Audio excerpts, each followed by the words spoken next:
prevention, education, and screening on those that are more likely and not those that are less likely. Also, by being able to give a tailored advice to cancer to the population, people are more likely to comply with the educational messages, more likely to come forward for screening. Governments are struggling with all this everywhere in the world. India is no exception. It's just not possible to develop the programs in an organized way for so many people. So this initiative is really pioneering, and I wish it all the greatest success over the forthcoming years. Critics will say, it's a drop in the ocean. You're saving a few patients from getting cancer. What does it matter? It matters because it's the tip of an iceberg. If you can get it to work here in the continental hospitals, you can get it to work everywhere else. In other countries. ఈరోజు మా ఆహ్వానాన్ని మన్నించి వచ్చిన దానికి ఇప్పటిదాకా గత ఒక నెలగా మేము చేస్తున్న ప్రయత్నాలు ఈ క్యాన్సర్ అవేర్నెస్లో ఒక భాగం ఏంటి అంటే క్యాన్సర్ నివారణ ఎట్లా చేయాలి అన్న దాంట్లో అవేర్నెస్ అనేది ఒక భాగం మాత్రమే. దానికి ఎన్నో ప్రయత్నాలు చేసి మనం ఈరోజు మొట్టమొదటిసారిగా ఈ ప్రివెంటివ్ ఆంకాలజీ అన్న విభాగాన్ని కార్లో గారు సికోరే గారు ఈరోజు స్టార్ట్ చేయడం అనేది జరిగింది. ఆయన చెప్పిన దాన్ని క్లుప్తంగా తెలుగులో చెప్పడానికి ప్రయత్నం చేస్తున్నాం. క్యాన్సర్ అనేది చాలా పెద్ద బర్డెను, చాలా కష్టమైన విషయం. కొన్ని లక్షల కోట్ల మందికి మనం క్యాన్సర్ ఎట్లా ట్రీట్ చేయగలం అంటే దాన్ని ఆపడం మాత్రమే దాని యొక్క మార్గము. మనం అందరికీ ట్రీట్మెంట్ చేయడానికి వెళ్తే అయ్యే పని కాదు అని చెప్పని మొదటిగా ఆయన చెప్పడం జరిగింది. రెండోది, ఇలా ఆపడం సాధ్యమేనా, సముద్రంలో ఒక నీటి బంధువు వంటి చిన్న విషయం కదా అని దీన్ని మీరు నిర్లక్ష్యం చేయొద్దు. దీనికి ఎంత పెద్ద జర్నీ అయినా ఒక అడుగుతోనే మొదలవుతుంది. ఇలాంటి అడుగు మొట్టమొదటిసారిగా కాంటినెంటల్ ఆసుపత్రిలో ప్రప్రథమంగా ఒక సపరేట్ డిపార్ట్మెంట్ జరగడం అన్నది ఎంతో హర్షణీయం అని చెప్పడం జరిగింది కార్లో సికోరే గారు. క్యాన్సర్ని కనుక్కోవడానికి అన్నిటికన్నా ముఖ్యమైనది ఏంటి అంటే మామూలు కణం కన్నా భిన్నంగా ఉన్నది క్యాన్సర్ కణం. అదుపు లేకుండా పెరిగేది క్యాన్సర్ కణం. ఆ వివరాన్ని మైక్రోస్కోప్లో చూడడం అన్నది ఈ రోజు దాకా మనకు తెలిసింది. దానికి గల మూల కారణం ఏంటి అంటే జన్యులోపం. ఆ జన్యులోపాన్ని కనుక మనం రక్తంలో కనుక తొలి దశలో కనుక్కున్నట్టయితే మనకి ఈ క్యాన్సర్ ఉందా లేదా అనేది చెప్పచ్చు. దీనికి లిక్విడ్ బయాప్సీ అని పేరు పెట్టచ్చు, రకరకాల పేర్లు పెట్టారు. కానీ ఇందులో ముఖ్యంగా చేసేది ఏంటంటే క్యాన్సర్ యొక్క కణాలు ఎప్పుడైతే పెరగడం మొదలు పెడతాయో అవి ఒక రకమైనటువంటి ప్రత్యేకమైనటువంటి జన్యువుల్ని రక్తంలోకి తీసుకొస్తాయి. సెల్ ఫ్రీ డిఎన్ఏ అంటాం. దీన్ని అనాలిసిస్ చేయడం ద్వారా క్యాన్సర్ పెట్ స్కాన్లో కనిపించకుండా ముందర కూడా మనం కనుక్కునే అవకాశాలు ఉన్నాయి.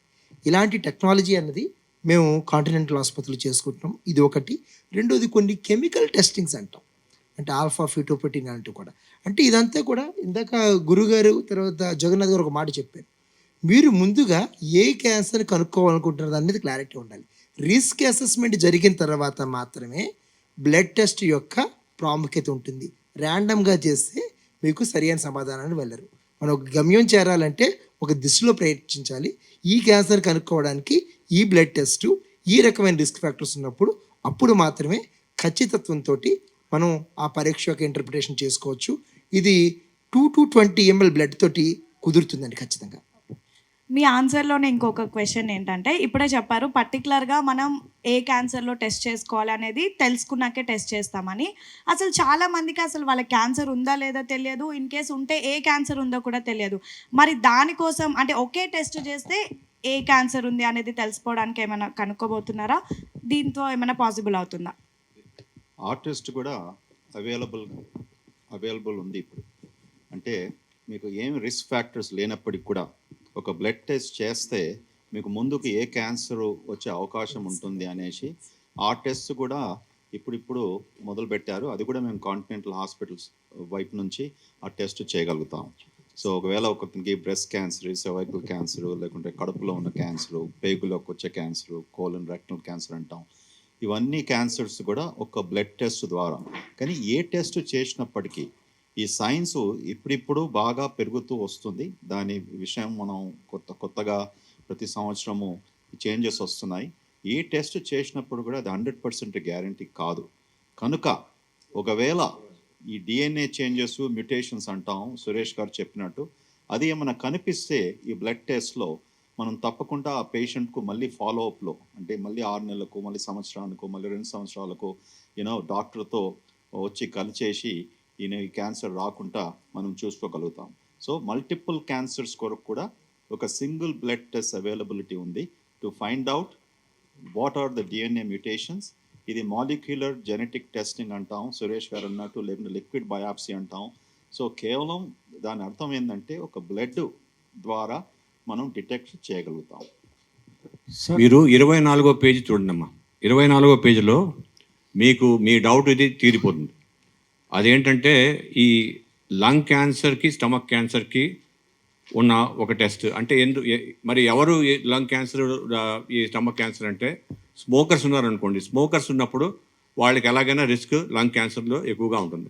అలాంటి వాళ్ళు మాకు ఇలాగ స్మోకింగ్ హిస్టరీ ఉంది, ఇలాగ 20 ఏళ్ళ నుంచి మేము కొంచెం దీని గురించి కనుక్కోవాలంటే అలా. కాబట్టి రిస్క్ అసెస్మెంట్ చేసిన తర్వాత నెక్స్ట్ ఏ టెస్ట్ మీకు మంచిదో దాన్ని బట్టి చెప్పచ్చు అన్నమాట. అంటే ఒక మ్యాజిక్ టెస్ట్, ఒక మ్యాజిక్ ఆన్సర్ అని లేదు. మనం రిస్క్ అసెస్మెంట్ చేసుకున్న తర్వాతే ఈ టెస్ట్ కూడా రికమెండ్ చేసుకోవచ్చు. Sir Ravi from 95 news.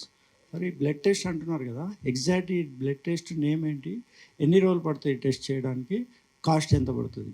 ఈ బ్లడ్ టెస్ట్ అనేది ఇందాక మనం చెప్పుకున్నట్టుగా ఒక రకమైన ప్రక్రియ కాదండి ఇది. ఇందులో మనం ప్రోటీన్ అనాలిసిస్, జీన్ అనాలిసిస్ ఇలా రకరకాలుగా చేస్తాం. దీనికి గురునాథ్ రెడ్డి గారు ఇందాకనే చెప్పారు, లిక్విడ్ బయాప్సీ అని, సెల్ఫ్ రీడీ అని పేర్లు అనేకం. కానీ ముఖ్య ఉద్దేశం బిల్డింగ్లో ఏ టెస్ట్ అని మీరు బిల్డింగ్లో చేసినప్పుడు ఎలా చేస్తారు, ప్రివెంటివ్ లిక్విడ్ బయాప్సీ అన్న దాని ప్రకారంగా చేస్తున్నారు. ఖర్చు గురించి మనకి మీకు నేను వినతి ఏంటంటే, మీరు బిల్డింగ్కి వెళ్ళిపోవద్దండి. ముందు ఆ క్యాన్సర్ ప్రివెన్షన్ డివిజన్కి వెళ్ళేసి మాట్లాడి అది ఏం సంగతి కనుక్కొని దాన్ని బట్టి మీరు చేసుకోవచ్చు. ప్రెస్ రిలీజ్ చేశారు, ఆటోమేటిక్గా టుమారో నుంచి రావచ్చు కదా సార్ పేషెంట్స్? అనుమానం వస్తుంది. అది మీరు చెప్పండి. మీరు చెప్పింది correct. That is panel, something panel is there. So ఈ మంచి ప్రశ్న అడిగారు. ఎందుకంటే ఏ టెస్ట్ చేసినప్పటికి కూడా దాని ఖరీదు ఎంత అవుతుందనేసి తప్పకుండా అది మనకు తెలిసి ఉండాలి. ఇది జెనెటిక్ జీన్ సీక్వెన్సింగ్ అంటాం. అంటే ఈ టెస్ట్ చేయడానికి వెరీ బిగ్ మషీన్స్, దాని పెద్ద ప్రాసెస్ ఉంటుంది. ఇవాళ బ్లడ్ టెస్ట్ ఇస్తే సుమారుగా 3 నుంచి 4 వారాల వరకు రిజల్ట్స్ రావు. అంత కాంప్లికేటెడ్ టెస్ట్ అన్నట్టు. చేసినప్పటికీ దీని ఖరీదు ఇప్పుడు మల్టిపుల్ జీన్స్ కొరకు చేసినప్పటికీ సుమారుగా 25,000 నుంచి 35,000 వరకు ఉంటుంది. కేవలం లంగ్ క్యాన్సరు, స్టమక్ క్యాన్సరు ఇటువంటి దానికి అనుకోవడానికి 16,000, 17,000 ఇస్తుంది. అంటే మేము కూడా ఇప్పుడు కాంటినెంటల్ హాస్పిటల్లో జీన్ సీక్వెన్సింగ్ ల్యాబొరేటరీ కాదు. సో మేము ఇటువంటి జీన్ సీక్వెన్సింగ్ ల్యాబ్స్లో ప్రపంచంలో ఎవరికైతే బాగా మంచిగా ఎస్టాబ్లిష్ చేసి మంచి స్థాయిలో ఉన్నప్పటికీ వాళ్ళతో కొలాబరేట్ చేస్తూ వాళ్ళ ధరలు ఎంతగా ఉన్నాయనేసి దాంతో మేము ఈ టెస్ట్ అందజేయబోతున్నాం. ఓకే, సో స్టిల్ మేము ఏమంటామంటే, ఇప్పుడు డాక్టర్ జగన్నాథ్ గారు చెప్పినట్టు క్యాన్సర్ అది సర్విక్స్ వచ్చినప్పటికీ స్టేజ్ 1లో, స్టేజ్ 2 వస్తే మీకు 50,000 నుంచి 1,00,000 ఖరీదు కావచ్చు. స్టేజ్ 3, స్టేజ్ 4 వస్తే 2-3 లక్షలు కావచ్చు. రేడియేషన్ ట్రీట్మెంట్, కీమోథెరపీ, సర్జరీ ఏ చేసినా కూడా. నా 15,000, 20,000 పెట్టేసి 25,000 పెట్టినప్పటికీ నీకు ఉన్నదా లేదా, నీకు వచ్చే అవకాశం ఉంటుందా లేదా అని తెలుసుకోవడానికి it's a very good investment అని అనుకుంటాను. ఇదే టెస్ట్ బయట ప్రపంచంలో మీకు ఇంతకుముందు చెప్పినట్టు నేను అమెరికాలో 40 సంవత్సరాలు ఉండొచ్చాను. అక్కడ ఈ టెస్ట్ చేస్తే సుమారుగా $3,000 నుంచి $10,000 ఖర్చు అవుతుంది. మనం చాలా అదృష్టం ఈ దేశంలో పుట్టినందుకు.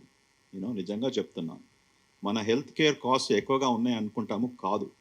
బయటి కంట్రీస్లో పోలిస్తే చాలా తక్కువగా ఉన్నాయి. అది అదృష్టం మనకు. మీ ఇంత తక్కువ ధరలో మనం ఈ టెస్ట్ ఇక్కడ చేయగలుగుతున్నామంటే అది మన ప్రజలకు అదృష్టం. అది దాన్ని మనం రిస్క్ ఫ్యాక్టర్స్ ప్రకారం ఉపయోగించుకోవాలి అండ్ దానితో మనం క్యాన్సర్ రాకుండా చూసుకోవాలి. సార్ ఇప్పుడు ఈ బ్లడ్ టెస్ట్ అన్నారు కదా సార్, ఈ బ్లడ్ టెస్ట్ చేసిన తర్వాత ఈ ఎంఆర్ఐ కానీ పెట్ సిటీ ఇవేం అవసరం ఉండకపోవచ్చా? కాదండి. ఇక్కడ మనం ఒక క్యాన్సర్ చికిత్సలో కొన్ని భాగాలు ఉంటాయండి. రోగం ఉందా లేదా, ఉంటే ఎక్కడెక్కడ ఉంది, ఏ రకమైన చికిత్స ఇస్తే తగ్గుతుంది. సో 3 వేరువేరు ప్రశ్నలు అయినప్పుడు 3 వేరువేరు సమాధానాలు కూడా ఉంటాయండి.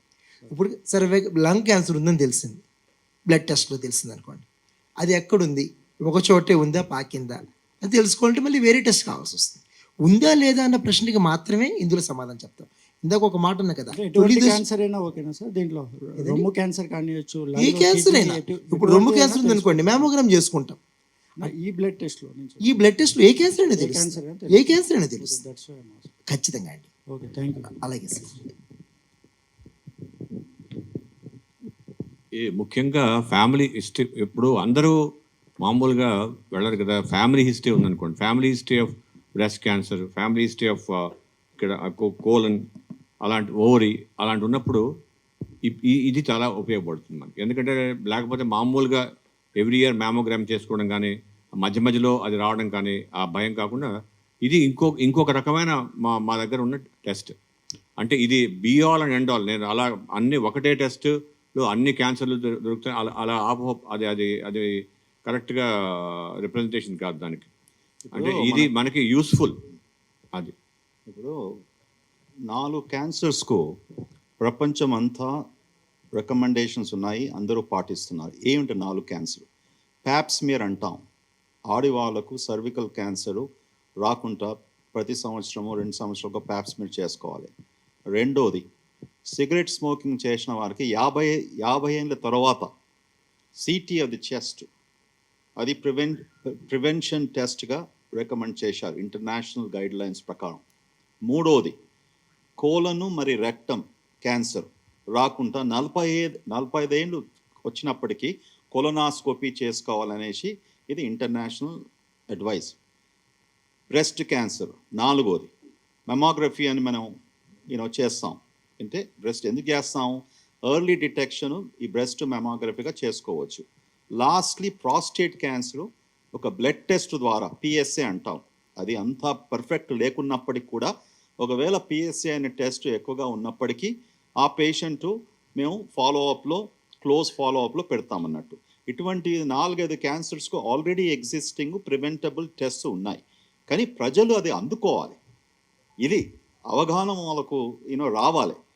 సజ్జంగా 45 years ఇప్పుడు నేను అమెరికా నుంచి నేను గ్యాస్ట్రోఎంట్రాలజిస్ట్ను, సుమారుగా 4 లక్షలు 5 లక్షలు కొలనాస్కోపీస్ ప్రొసీజర్స్ చేశాను. ఇక్కడ నేను ఇంట్రడ్యూస్ చేశాను కాంటినెంటల్ హాస్పిటల్లో 2 years బ్యాక్. ప్రతి ఒక్కరు పేషెంట్ మా దగ్గర వచ్చినప్పుడు నేను చెప్తాను, అయ్యా మీరు 45 ఏళ్ళు అయింది, మీరు స్క్రీనింగ్ కొలనాస్కోపీ ఒకసారి చేసుకోండి. కానీ మన దగ్గర భయపడిపోతారు, ఎండాస్కోపియా కొలనాస్కోపియా అలాగే. అంత అయినప్పటికీ కూడా మేము మా రికార్డ్లో రాస్తాం, ఈ రికమెండేషన్ చేశాము, తర్వాత మీ ఇష్టం అనేసి.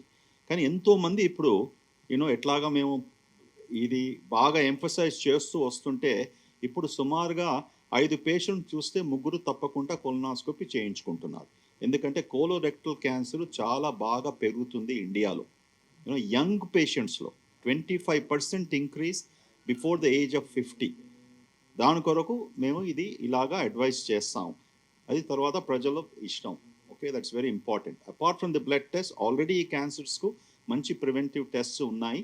అది సరిగ్గా చేసుకున్నప్పటికీ ఎక్కువ ఖరీదు కాదు. You can prevent the cancer. ఉందా లేదా అన్నది మాత్రమే చెప్తామండి. క్యాన్సర్ ఉందా లేదా చెప్తాము. క్యాన్సర్ మొండిదా మంచిదా అన్నది కూడా చెప్పచ్చు. అంటే దాని యొక్క జన్యు స్వభావం ప్రకారం ఎంతవరకు వెళ్ళింది అనడానికి ఈ పరీక్ష అనేది కుదరదండి. మిగతా టెస్టులు చేసుకోవాలి. Sir Srikanth from Sakshi media అండి. Sir 2 questions. ఒకటి, సార్ ఇందాక చెప్పారు విదేశాలతో పోలిస్తే మన దగ్గర టెస్ట్లు కాస్ట్ తక్కువ అని. బట్ ఇక్కడ ఉన్న మిడిల్ క్లాస్ పీపుల్కి ఖరీదైన వ్యాధి క్యాన్సర్. సో భవిష్యత్తులో ఈ వ్యాధి అందరికీ చికిత్స అంటే అందుబాటు ధరల్లో వచ్చే అవకాశం ఉందా? దీంట్లో కాంటినెంటల్ హాస్పిటల్ ఏదన్నా ఇనిషియేటివ్ తీసుకుందా? ఇప్పుడు మీకు చెప్పినట్టు ఇంత క్రితం మన భారతదేశంలో హాస్పిటల్ ధరలు పోల్చుకుంటే ప్రపంచంలో యూరోప్ అయినా, అమెరికా అయినా, వేరే కంట్రీస్ అయినా, సౌత్ ఏషియన్, సింగపూర్ అయినా, కోలంపూర్, మలేషియా అయినా కూడా చాలా చాలా తక్కువ, చాలా తక్కువ. ఇప్పుడు కొలనాస్కోపీ అన్నాం, మన దగ్గర కొలనాస్కోపీ సుమారుగా 4,000 నుంచి 8,000 వరకు కావచ్చు. అంటే అందులో గడ్డలు ఉంటే అప్పుడే తీసేస్తాం, డిపెండింగ్ అపాన్ మనకు ఫైండింగ్స్ ఏముంటుందో. అమెరికాలో దీని కాస్ట్ $1,000. $1,000.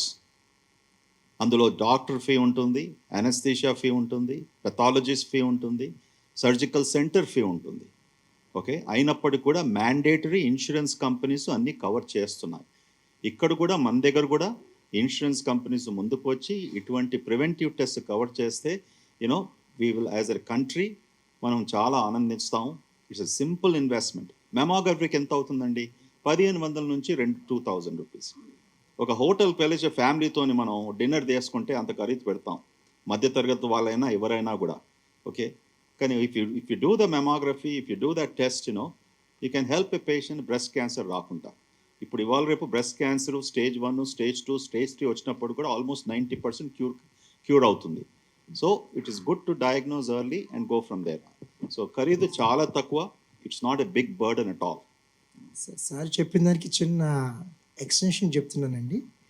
కాంటినెంటల్ ఆసుపత్రుల్లో మిగతా కార్పొరేట్లతో పోలిస్తే చాలా తక్కువ ఉంటాయి, మొట్టమొదటి విషయం. రెండోది, వీలైనంత తక్కువ ధరలో క్వాలిటీ కాంప్రమైజ్ అవ్వకుండా కూడా ట్రీట్మెంట్ చేస్తున్నాం. మా పక్కన 40 సంవత్సరాల అనుభవం ఉన్నాయి దానికి. లుకీమియాకి జిస్ట్ అనే దానికి ఒక్కొక్క ట్రీట్మెంట్ నెలకి 2 లక్షల రూపాయలు ఉన్నప్పుడు 0 ఖర్చు. మ్యాక్స్ ఫౌండేషన్ ద్వారా ఆయన ఎస్టాబ్లిష్ చేసి కొన్ని వేల మందికి ఉచితంగా చికిత్స అందించే అవకాశం ఉంది. సో మీకు ట్రీట్మెంట్ చేయించుకోవాలి, తొలి దశలో గుర్తించాలని చెప్పి మీకు ఒక మనసు ఉంటే మార్గం మేము చూపిస్తాం సార్. డాక్టర్ గురునాథ్ రెడ్డి గారు చైర్మన్, ఆయన తరఫున మా అందరి తరఫున ఒక్కటి చెప్తున్నాడు. ఏ పేషెంట్ కూడాను కాంటినెంటల్ హాస్పిటల్ నుంచి వెనక్కి తిరగడు. డబ్బు ఖర్చు అన్న సంగతి మర్చిపోవచ్చు. డబ్బు ఎలా తేవాలి, ఎక్స్పెన్స్ ఏ డ్రగ్స్ తెచ్చుకోవాలనేది మా బాధ్యత, మీరు రావడం మీ బాధ్యత, అంతే. దాంతో మేము చూసుకుంటాం. కానీ మీరు అన్నారు మిడిల్ క్లాస్ వాళ్ళు ఏం చేస్తారండి. మిడిల్ క్లాస్ వాళ్ళకి అన్నిటికన్నా చీపెస్ట్ ఏంటంటే సార్ ప్రివెన్షన్. మనకి 30 నిమిషాలు ఎక్సర్సైజ్, డయట్ వాట్ చేసుకోండి, స్మోకింగ్ తగ్గించండి. దీనివల్ల మీకు ఖర్చే లేదు అసలు. మీకు ఖర్చు లేకుండా ఫ్యూచర్లో ఈ ఇన్వెస్ట్మెంట్తో 40 లక్షలు 50 లక్షలు కూడా మీరు సేవ్ చేస్తున్నారు. కానీ ఆయన తరఫున మా అందరి తరఫున మీరు చెప్పిన ఒక వాదా ఏంటంటే, ఒక మీకు అందరికి చెప్పండి ఏంటంటే, ఏ పేషెంట్ కూడా అలాగా సంస్థలు ఉన్నాయి, ఇంకా కొన్ని సంస్థలతో మేము అంతా మా నెట్వర్క్లో ఉన్నారు. కాబట్టి ఎవరిని కూడా మేము వెనక్కి కూడా వెళ్ళనీయం. ట్రీట్మెంట్ మాత్రం చేస్తాం. Thank you sir. ఇంకొకటి సార్, సో ఈ మధ్య అవేర్నెస్ పెరుగుతుంది, ప్రివెన్షన్ మెథడ్స్ వచ్చాయి. సో ఇంకా అవేర్నెస్ లేక ఆల్రెడీ 4th స్టేజ్లో ఉన్న వాళ్ళకి, ఇంకా తగ్గదు అన్న వాళ్ళకి మన దగ్గర ప్యాలియేటివ్ కేర్ సర్వీసెస్ తక్కువ ఉన్నాయి సార్. సో రానున్న కాలంలో ప్యాలియేటివ్ కేర్ పెరిగే అవకాశం ఉందా? మనకి సపరేట్ వార్డ్స్ పెట్టేది ఉందా దానిపై? ఇది చాలా మంచి ప్రశ్న అండి. నాకు ఎప్పుడూ నేను అందుకోసం మా ఏంటంటే క్యాష్ లైన్ ఏంటంటే ప్రివెన్షన్ టు ప్యాలియేషన్. ఆ స్టేజ్ 4లో ఉన్న వాళ్ళని మనం ఎప్పుడు అబాండన్ చేయకూడదు కూడా. కాబట్టి మాకు ఒక పెయిన్ క్లినిక్, దానికి పెయిన్ మేనేజ్మెంట్కి స్పెషల్ టీమ్, తర్వాత కొన్ని కోవిడ్ బెడ్స్ ఇంతకుముందు, ఇప్పుడు మన కోవిడ్ లేదు కాబట్టి ఆ బెడ్స్ కూడా మనం ప్యాలియేటివ్ కేర్గా తప్పకుండా మేము వాడతాము. తర్వాత మీరు కొన్ని మంచి సంస్థలు కూడా ఉన్నాయి, వాళ్ళతో పాటు కొలాబరేట్ చేసి మేము ఆ స్టేజ్ 4 వాళ్ళకు కూడా కంఫర్ట్ డెఫినెట్గా చూస్తాం. క్యూర్ చేయకపోయినా కూడా కంఫర్ట్ మాత్రం చేయాలి తప్పకుండా. Thank you sir. Sir good evening sir, Kiran. Small doubt sir, RCC అనే రీనల్ సెల్ కార్సినోమా ఉంది కదా సార్, అది ఏమన్నా జెనెటికల్గా వచ్చే ఛాన్సెస్ ఉంటుందా? VHL జీన్ అని ఒకటి ఉంటుంది సార్, వాన్ హెప్పల్ నిండాల్ జీన్ అని చెప్పని. అది మ్యుటేషన్ అయిన కొంతమందిలో వస్తుంది.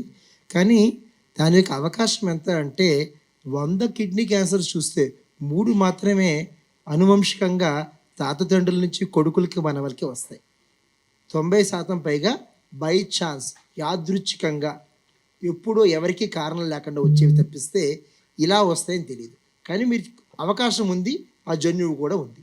ట్రీట్మెంట్ కొద్దిగా డిఫరెంట్గా ఉంటుంది సార్. మామూలు వాటికి వీటికి చిన్నపాటి తేడాలు ఉంటాయి, అది చూసుకుని మనం చేసుకోండి సార్. Thank you sir. చాలా అరుదు అదే. నేను ఈ 1, 2 చూశాను నేను 40 ఏళ్ళలో. కాబట్టి అది చాలా rare inherit familial VHL syndrome, అది చాలా రేర్ సిండ్రోమ్. కాబట్టి మామూలుగా రినల్ సెల్ కార్సినోమా, ఇంకోటి ఏంటంటే రినల్ సెల్ కార్సినోమాలో చాలా అడ్వాన్స్ వచ్చేసాయి. అది ఇప్పుడు మనం దాన్ని నిజంగా మనం క్యూరబిలిటీకి చాలా చాలా దగ్గరగా వచ్చాం రీనల్ సెల్ కార్సినోమా. కాబట్టి దాని గురించి మనం ఏం కంగారు పడకూడదు. ఇంకోటి ఒక ఉదాహరణ ఏంటంటే అవేర్నెస్, ఏమి సిమ్టమ్స్ లేని వాళ్ళు ఎందుకు రావాలి హాస్పిటల్ కంటే, ఇప్పుడు మేము క్యాన్సర్ అవేర్నెస్ ఈ మంత్ పెట్టాం కదా, అలాగే 300 మంది వచ్చారు. వాళ్ళకి ఏం సిమ్టమ్స్ ఏం లేవు, వచ్చారు ఏదో విన్నారు ఏం సంగతి సమాచారం అని. దాంట్లో మేము చెప్పింది ఏంటంటే కడుపులో నొప్పి కానీ బరువు తగ్గితే కానీ తప్పకుండా మీరు చూడండి. మీకు నెక్స్ట్ డే అయిపోయిన తర్వాత ఒక ఆయన వచ్చారు, సార్ మాకు నొప్పిగా ఉంది అని. చూస్తే స్కాన్ చేస్తే లివర్లో ట్యూమర్ ఉంది. డాక్టర్ రఘురెడ్డి గారు ఉన్నారు వెనకాల, అక్కడ ఉన్నారు. అందరూ అంటే మేము ఇలాగా మేము చేసిన ఎఫర్ట్ అంతా ఒక లైఫ్ని మనం సేవ్ చేయగలిగాం. చాలా చాలా మాకు చాలా ఆనందం. ఎందుకంటే ఇలాగ సిమ్టమ్స్ లేనప్పుడు అది కనుక తెలిస్తే మేము డెఫినెట్గా ట్రీట్మెంట్ వెళ్ళి మార్చి పెట్టండి.